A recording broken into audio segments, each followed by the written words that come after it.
They fired me for choosing my dying father over a 2-minute meeting. My name is Jack Riley. I'm 47 years old, and for 17 years I thought loyalty to my company meant something. I was wrong. The ventilator kept steady time. I watched my dad's chest rise and fall, 76 years of hard work reduced to this room at Cleveland Clinic. His hands lay still on the white sheets, the same hands that taught me to change oil and throw a curveball. I'd been in that chair since 3 a.m. when the call came. The drive from my apartment in Lakewood had been empty highways through the old steel corridor, past the shuttered mills between Cleveland and Youngstown. Now, at 7 a.m. on a Sunday morning, just the hiss of oxygen and monitors. Those hands told a story. 43 years at Consolidated Steel in Youngstown, furnace tender to floor supervisor. Scars from molten metal, fingernails stained from industrial grease. Crooked pinky finger broken in a machinery accident, never properly set because he couldn't miss work. A man shows up, he used to say, fixing something in our garage on Saturday mornings. I was 8 when he first said it, watching him change transmission fluid in our old Chevy. He said it again when I left for the Army at 18. Said it a third time when I took the job at Bramble and Crest Logistics 17 years ago. Back then, I thought I understood what he meant. Show up for work, be reliable, do your job. But sitting in that hospital chair, watching the man who taught me everything about honor and duty fight for each breath, I finally understood the real lesson. Sometimes you have to choose which job matters most. My phone buzzed. Emergency alignment meeting. 7:09 a.m., attendance mandatory. 2 minutes notice. Sunday morning. While I sat watching my father fight for breath, I looked at the screen, then back at Dad. Gray face under fluorescent lights, oxygen mask fogging with each shallow breath. For 17 years, I'd answered every call from Bramble and Crest. Built their scheduling systems from scratch when I started as a junior dispatcher. Worked my way up through freight coordination, operations management, finally to director of workforce orchestration. I was the guy who kept 200 trucks moving the I-80 freight corridor, routed emergency medical supplies around hurricane zones, made sure grocery stores stayed stocked during the 2020 lockdowns. I'd missed Danny's Little League championship for a hurricane emergency in Houston. Canceled 3 family vacations for critical projects that turned out to be PowerPoint presentations. Worked through Christmas dinners, Easter brunches, birthday parties. I'd given Bramble and Crest everything. Nights, weekends, holidays, family time. All because I believed showing up meant saying yes to everything. But sitting there, holding my father's hand while machines kept him alive, I realized I'd been showing up for the wrong things. The choice was simple. I typed to my team, status in hospital with Dad, log and update me if critical. Turned the phone face down. Took his hand. For 17 years, I'd been Bramble and Crest's go-to guy. The company had been different when I started.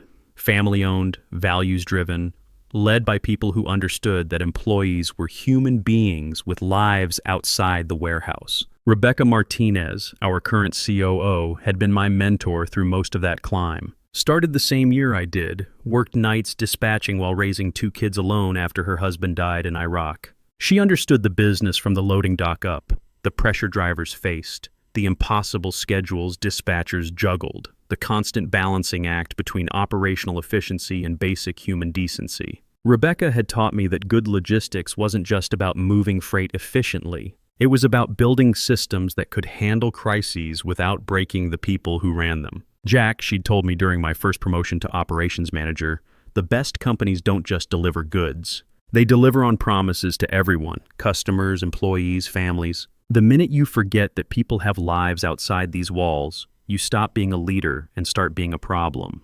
I'd carried that lesson through my rise to director level, built schedules that accounted for family emergencies, created backup systems so no single person carried impossible loads, fought for reasonable overtime policies and genuine work-life balance. My team trusted me because I understood that reliable employees needed reliable support from management. Then Bramble and Crest got bought out by Meridian Holdings, and everything changed.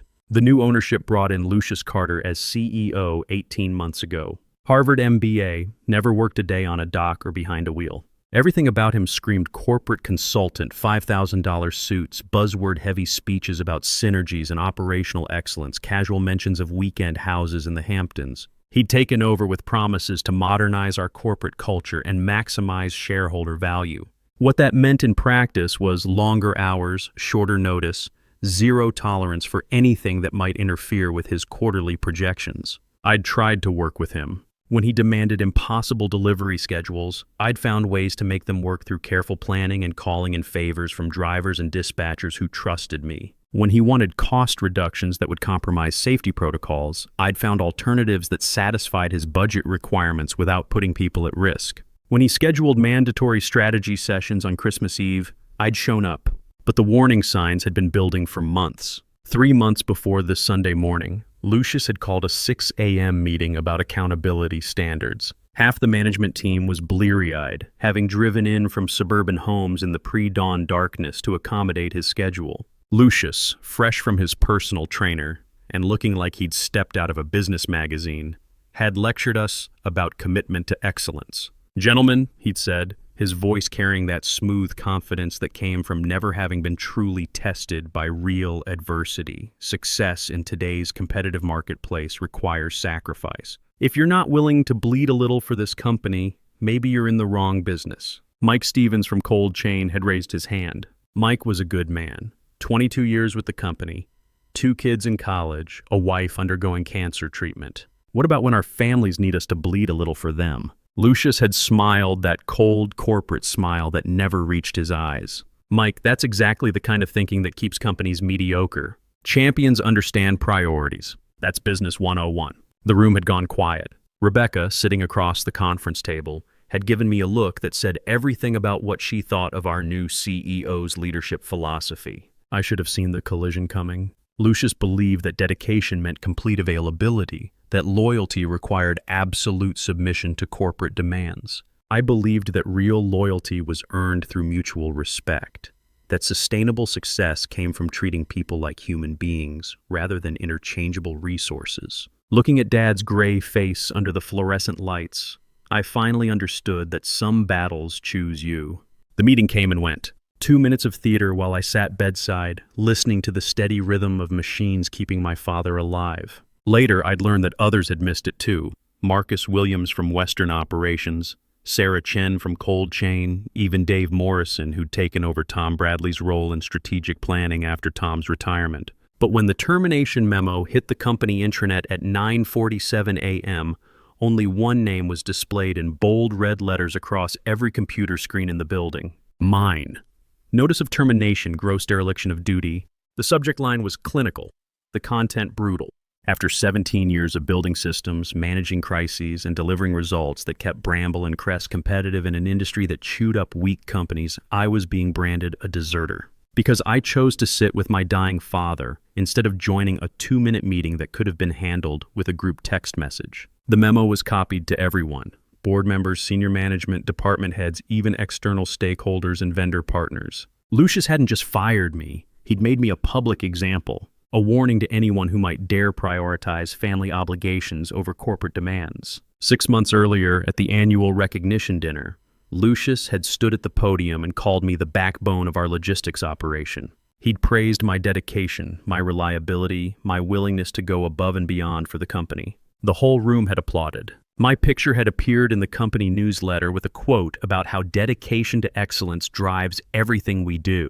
Now that same man was using my name as a scarlet letter. I closed my eyes and thought about Dad's lessons, about showing up, about what it meant to be a man you could count on, about the difference between loyalty and servitude. Then I picked up my phone and typed 11 words that would change everything.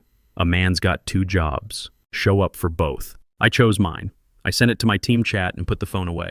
No explanation, no defense, no corporate speak about work-life balance. Just the truth, stripped down to its essence. Within minutes, the message was spreading beyond my immediate team. What happened next surprised everyone, starting with me. At Bramble and Crest, we had an unspoken hierarchy of toughness. The drivers looked up to the dispatchers who coordinated their routes and handled their problems. The dispatchers respected the operations managers who kept the whole system running smoothly. And everyone, absolutely everyone, deferred to Marcus Williams. Marcus Steele Williams, they called him, though never to his face. 15 years running Western operations, covering everything from Detroit to Denver.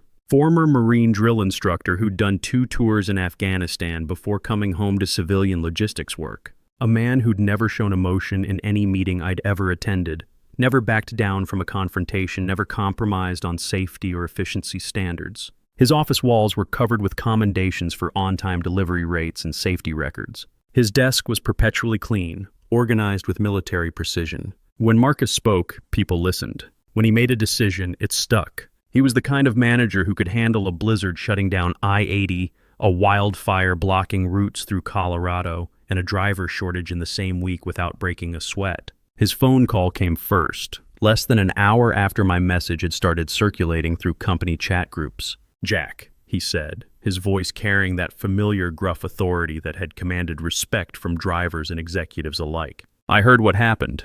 My resignation's already in Carter's inbox." I was still processing this when he continued, his tone shifting to something I'd never heard from him before, something almost vulnerable. "You need to know something, brother. My daughter Emma had leukemia when she was 6 years old. She's fine now, 28, married, kids of her own. But there were months back then when I didn't know if she'd make it. Dark months when the doctors couldn't tell us anything except wait and see and hope for the best." He paused and I could hear something crack in that iron voice. I missed one of her chemo appointments for a budget meeting. One. She never said anything about it, never complained, never made me feel guilty.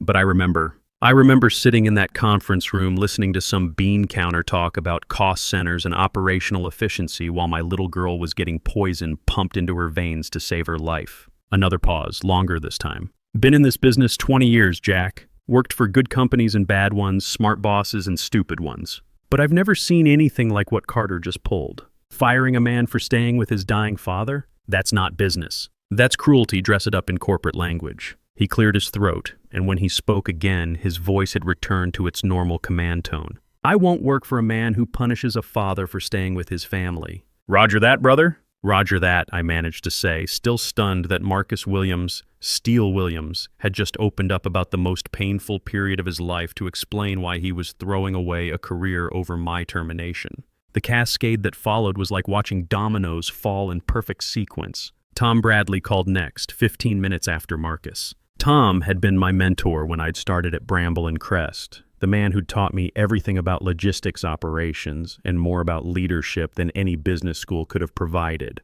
He'd retired 3 years ago after 42 years with the company, but he was still connected to half the industry through professional relationships and genuine friendships built over decades of honest dealing. "Son," he said, his voice gravelly from 40 years of cigarettes but steady with conviction, "my resignation went in this morning."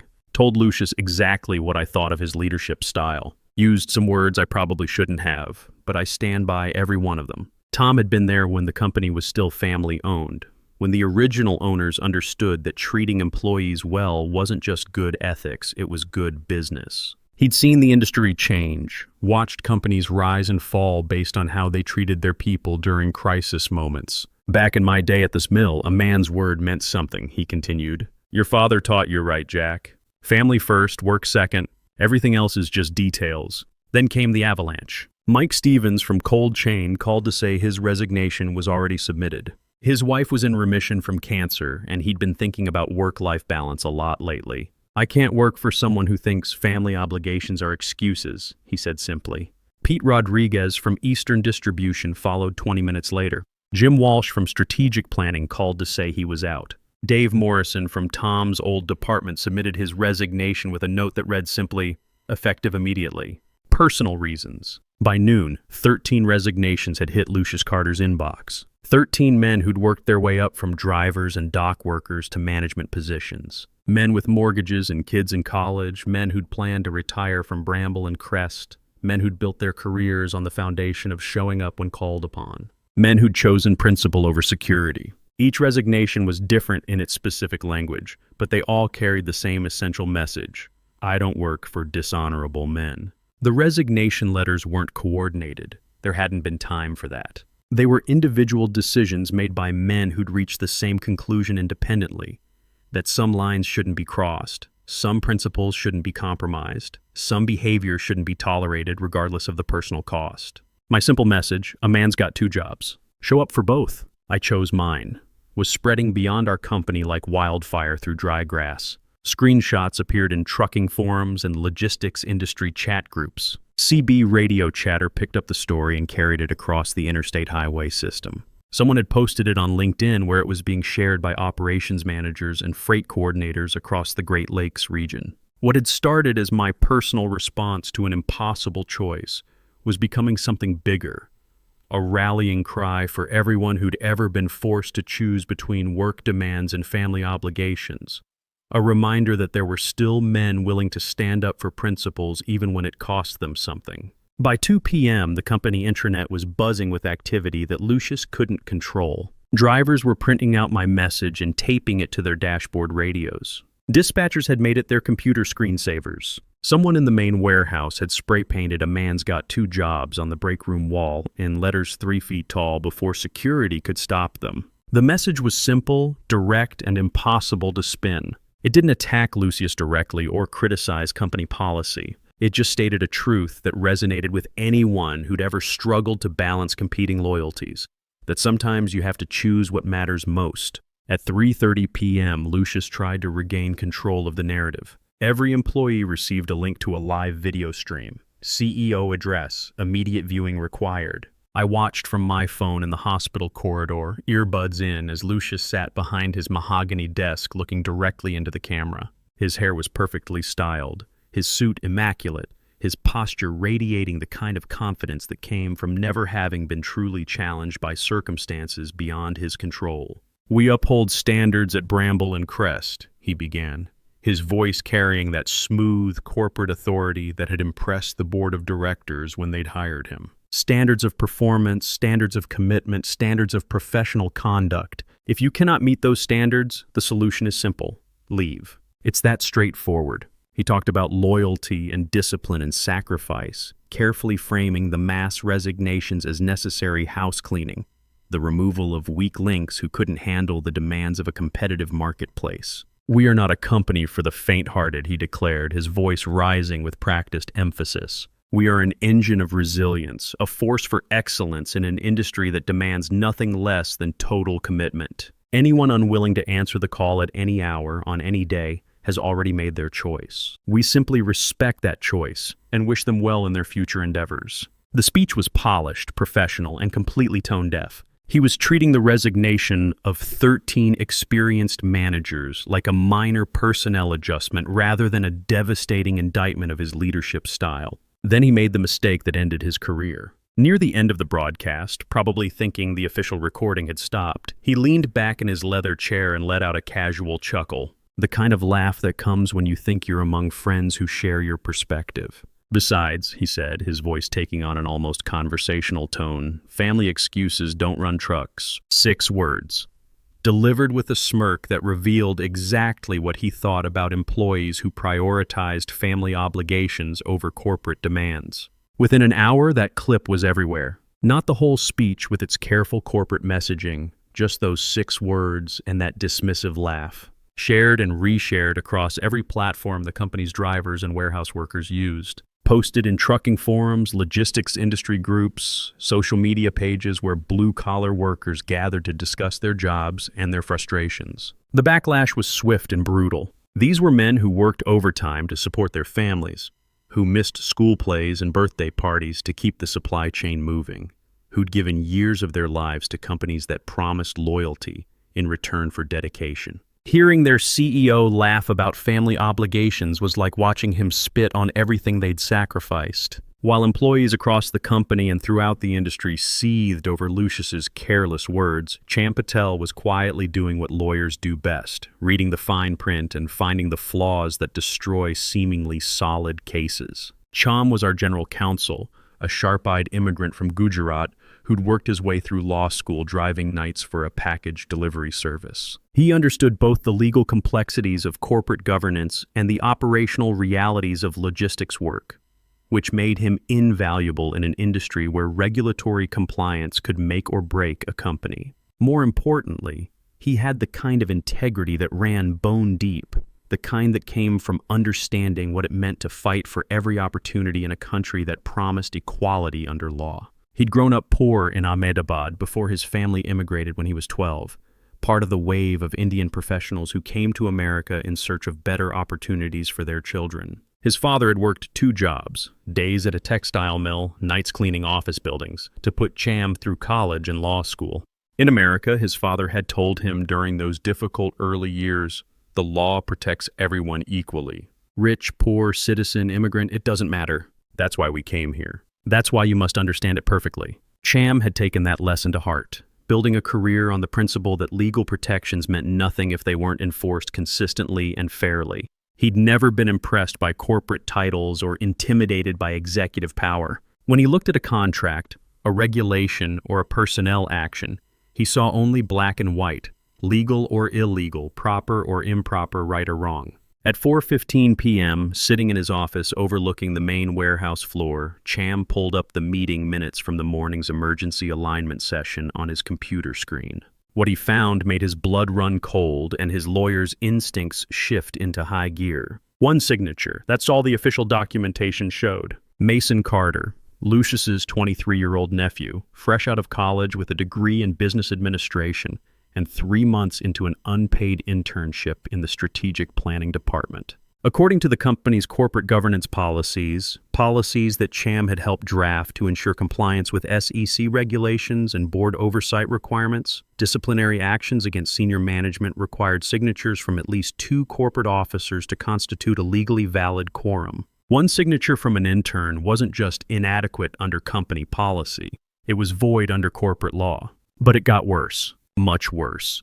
Attached to the meeting file was a video clip that Mason had apparently uploaded by mistake, probably thinking it was part of the routine documentation required for personnel actions. Cham clicked play and watched Lucius behind his desk, looking relaxed and casual as he spoke to someone off camera. "Just sign it, Mason," Lucius said, not even bothering to look up from his computer screen where he appeared to be checking email. "Doesn't matter what it says. This is only for form anyway. We just need a body in the room to make it official." The camera caught Mason's uncertain voice, young and clearly uncomfortable. "But Uncle Lucius, shouldn't there be other officers present for something this serious? I mean, firing a director-level employee seems like..." "Mason." Lucius's tone shifted, becoming sharp and authoritative. "We've discussed this. You want to learn how business really works? This is how it works. Sometimes you have to make hard decisions quickly without getting bogged down in bureaucratic procedures. Sign the paper." There was a pause, then the sound of paper rustling and a pen scratching across documents. "Good," Lucius said, his voice returning to its casual tone. "Now you understand how real leadership operates. Sometimes the rules are just suggestions." Cham watched the clip twice, his lawyer's mind automatically cataloging the legal implications. Falsification of corporate records, deliberate circumvention of governance procedures, a CEO instructing a family member to create fraudulent documentation for a personnel action. In the context of a publicly traded company with SEC oversight and shareholder accountability requirements, it wasn't just unethical, it was potentially criminal. The video was devastating evidence of deliberate procedural violations, but it was also something more. Proof that Lucius Carter viewed corporate governance as an obstacle to his personal authority rather than a framework for legitimate business operations. At 4:30 p.m., Cham drafted a memo to the board of directors. His language was precise, clinical, and utterly damning, the termination of Mr. Riley appears void ab initio, as the meeting minutes contain no valid officer signatures as required by Corporate Governance Policy Section 4.2.1. Furthermore, attached video evidence suggests deliberate procedural circumvention with possible falsification of corporate records, creating liability exposure of significant magnitude under SEC regulations and potential criminal statutes. He didn't editorialize or speculate about motives. He simply laid out the facts in language that any competent attorney would recognize as a legal disaster waiting to explode. By 5 p.m., every board member had received the memo along with copies of the video evidence. By 6 p.m., emergency board meetings were being scheduled for that evening.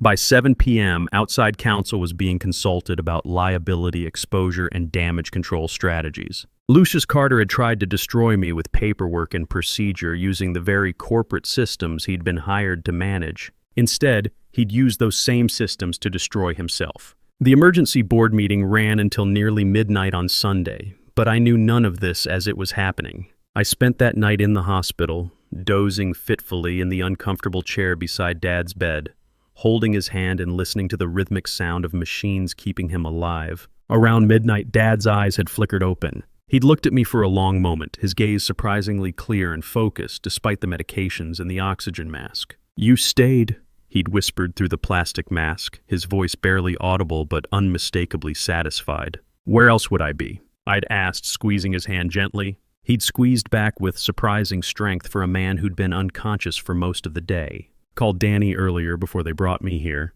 Told him what happened with your job. He said to tell you he's proud of his old man. Danny had been 16 when this whole ordeal began. My son living with his mother in Parma since our divorce 3 years ago. Smart kid, honor roll student, better at seeing through people's nonsense than I'd been at twice his age. The fact that he was proud of me for choosing family over corporate demands meant more than any performance review or recognition dinner ever could. Monday morning brought phone calls and news I hadn't expected. Tom Bradley called first, his gravelly voice carrying a note of satisfaction I hadn't heard since his retirement party. Board met all night, son. Lucius is out. Suspended pending investigation into procedural irregularities and governance violations. That's the official language. Your termination's been voided, full reinstatement with back pay and a formal apology from the board. Then came the details, filtering through colleagues and industry contacts who'd been following the story. Rebecca Martinez had been named interim CEO, effective immediately. The board had issued a company-wide statement acknowledging serious leadership failures and promising a comprehensive review of management practices and corporate culture. My job was waiting for me, along with a personal apology from the board chairman and assurances that nothing like this would happen again under the new leadership. But the biggest surprise was what came next. Over the following 2 weeks, my phone started ringing with job offers from competitors across the industry. Word travels fast in the logistics world, especially when it involves a story as dramatic as mass resignations and CEO terminations. My response to an impossible choice had made the rounds at competitor companies, and apparently the kind of man who would sacrifice his career to stay with his dying father was exactly the kind of leader they wanted running their operations. The first call came 3 days after my reinstatement. Jim Peterson from Midwest Freight Solutions, our biggest regional competitor. Jack, I've been following what happened at Bramble and Crest. We've been looking for someone with your operational experience and frankly your character. Are you interested in a conversation? Similar calls followed from Continental Logistics, American Supply Chain Systems, and half a dozen smaller regional carriers. Each company wanted to meet in person to verify that the man they'd heard about was real and to explore whether he might be interested in bringing his skills and principles to their organization. The offers kept coming. Formal interviews, detailed discussions about operational philosophy, reference checks that stretched over weeks, salary negotiations that involved significant increases over my current compensation. 30% salary increase, full benefits package, stock options, and a signing bonus, Peterson said during our final conversation, plus complete authority over operations with a seat on the executive committee. Jack, you'd be reporting directly to our CEO with full autonomy over staffing and policy decisions. It was surreal. 2 weeks earlier, I had been branded a failure and publicly humiliated for choosing family over corporate demands. Now I was being courted by companies offering substantial promotions and salary increases specifically because I demonstrated the kind of character they wanted in their leadership teams. The most unexpected call came from Mason Carter, Lucius's nephew, his voice shaky and young over the phone connection. "Mr. Riley, I'm so sorry," he said, the words tumbling out in a rush of guilt and embarrassment. I didn't understand what I was signing. Uncle Lucius said it was just paperwork, that it didn't matter, that it was all routine corporate stuff. I should have asked more questions. I should have refused. He paused, taking a shaky breath before continuing.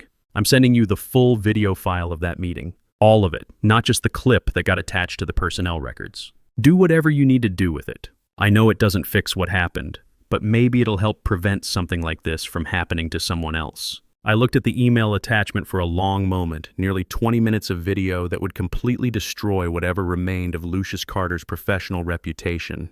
Then I deleted it without watching. Some battles end when your opponent defeats himself. There's no honor in kicking a man when he's already down, especially when that man has a young nephew who's learned a hard lesson about the difference between family loyalty and moral courage. Dad came home on Thursday, weak but breathing on his own, stubborn as ever about accepting help with basic activities. I took a week off, the first real vacation I'd had in 3 years, to help him get settled back into his house on Maple Street in the old Steelyard district, the same house where I'd learned to throw a spiral pass and change brake pads on Saturday afternoons. The house looked smaller than I remembered from childhood, but it was still unmistakably Dad's domain. Tools organized with military precision in the garage, Coffee maker programmed to start at 5:30 a.m. even though he wasn't working anymore. The kitchen table still bearing rings from countless mugs of black coffee shared over morning newspapers and discussions about the Cleveland Browns' prospects for the upcoming season.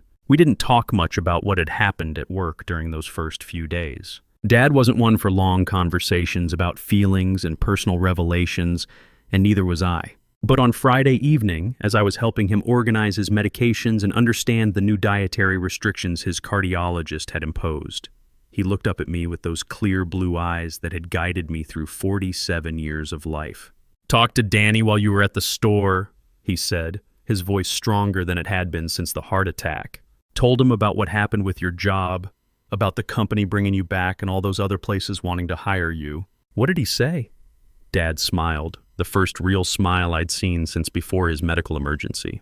"Said he always knew his old man was tough, but he didn't know you were smart enough to know when not to fight." That hit me harder than any praise from a CEO or recognition from industry peers ever could. "He said something else too," Dad continued, his voice taking on the tone he'd used when I was young, and he had important lessons to teach. "Said he's proud that his dad knows the difference between a job and family. Said maybe when he has kids someday, he'll remember what you did and make the right choice when his time comes." He paused, looking out the kitchen window toward the backyard where he'd taught me to hit curveballs and change spark plugs. "Your mother would have been proud, son. She always said you had a good head on your shoulders, that you'd figure out what mattered most when the time came." Guess she was right.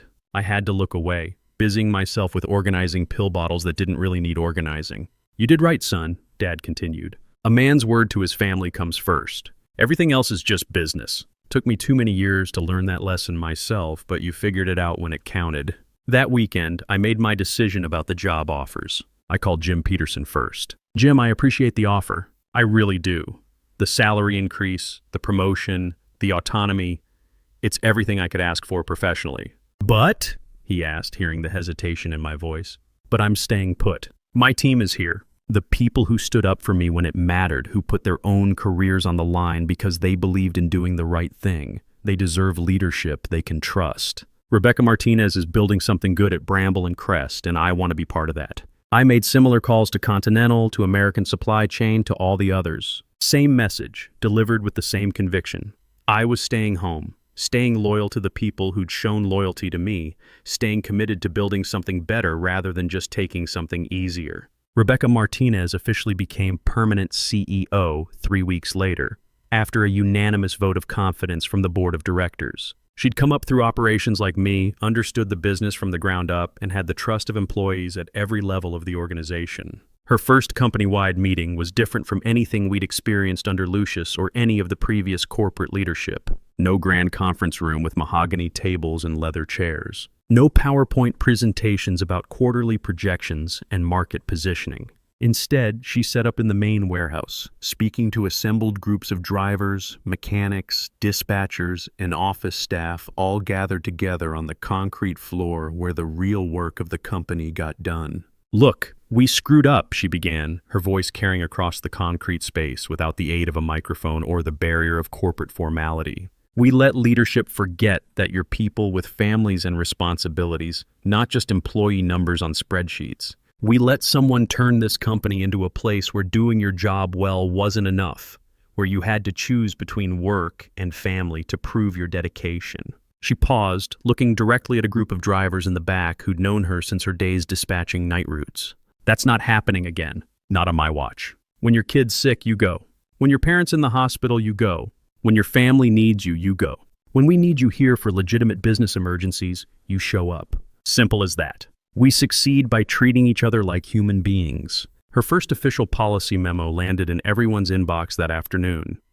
Family emergency leave protocol. Immediate supervisor authorization sufficient. No advance notice required for medical emergencies involving immediate family members. No penalty for prioritizing family obligations during genuine crisis situations. It was exactly the kind of policy that should have existed all along. The kind that recognized that employees were whole human beings with complex lives rather than corporate resources to be deployed at will. Of the 13 men who'd resigned in solidarity with my termination, 11 came back within a month of Rebecca's appointment as permanent CEO. Marcus Williams returned first, his simple email to Rebecca reading, "If Jack Riley's staying and you're serious about changing the culture, I'm staying too." The others followed, one by one, as they became convinced that the company was genuinely committed to operating differently. Two chose to stay gone. Tom Bradley remained in retirement, though he sent a handwritten note saying he was proud of how things had turned out and that maybe there was hope for corporate America after all.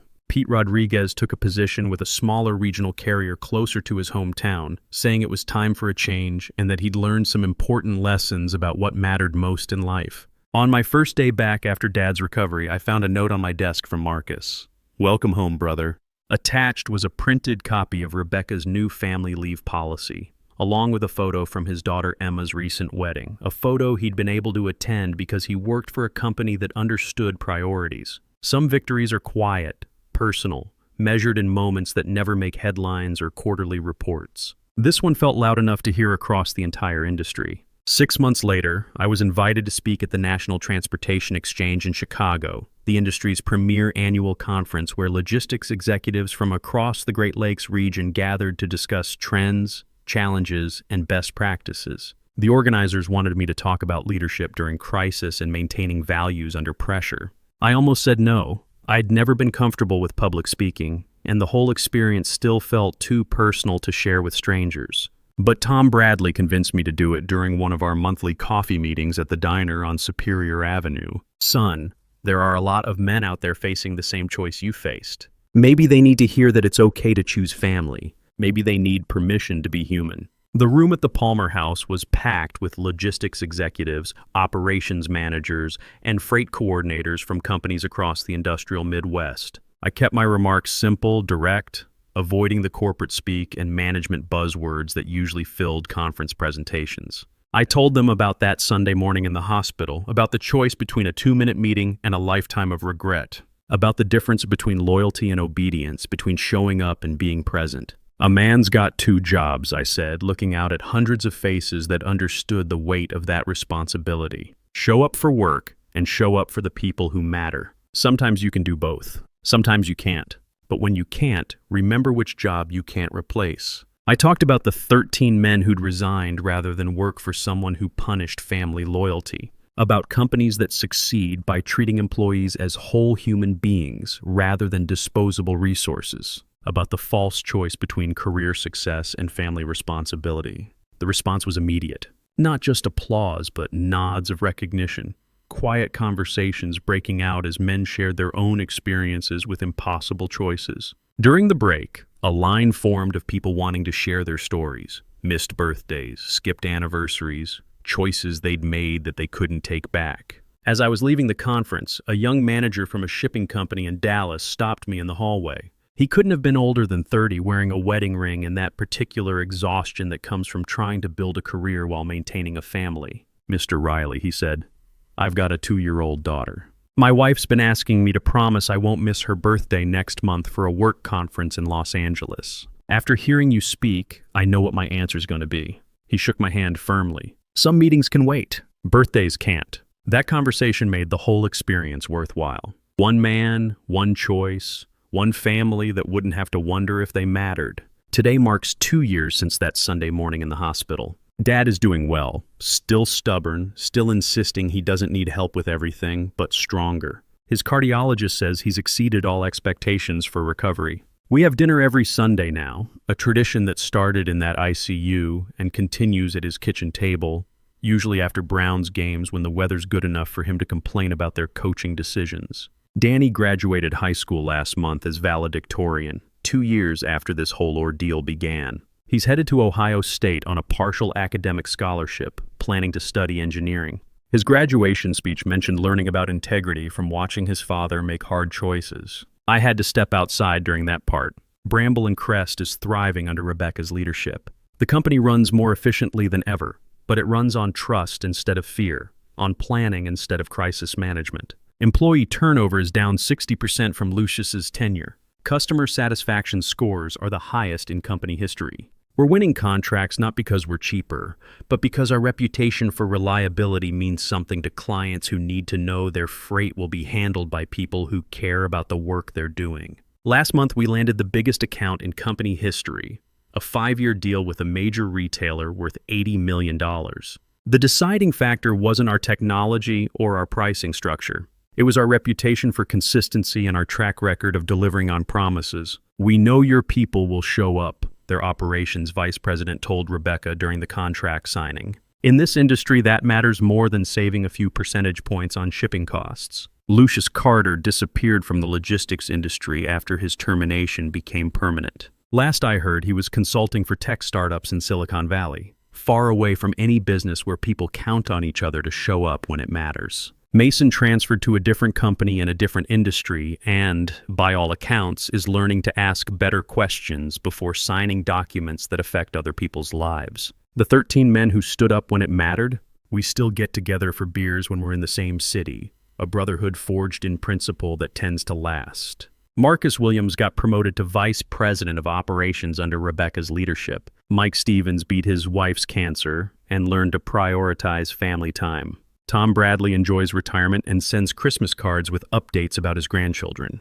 My phone still buzzes with urgent requests and emergency meetings. But now I know the difference between urgent and important, between a crisis and theater. And when that phone buzzes at 7 a.m. on a Sunday morning, I check it twice before I move, because a man's got 2 jobs. And I plan to show up for both. The choice between work and family isn't always clear-cut. Most of the time, you can find ways to handle both responsibilities without sacrificing either. But when life forces you to choose, when the stakes are real and the decision matters, you learn what you're really made of. I learned that loyalty is a two-way street. That real leadership means creating systems that don't force impossible choices. That companies succeed when they remember that employees are human beings with lives that matter beyond quarterly earnings reports. But mostly, I learned that Dad was right all along. A man shows up. The trick is knowing where you're needed most. What do you do when someone challenges your principles? How do you handle it when you're forced to choose between competing loyalties? Share your thoughts below, and if this story resonated with you, pass it along to someone who might need to hear it. Sometimes the most important lesson isn't about climbing the ladder faster. It's about knowing when to stop climbing and start living.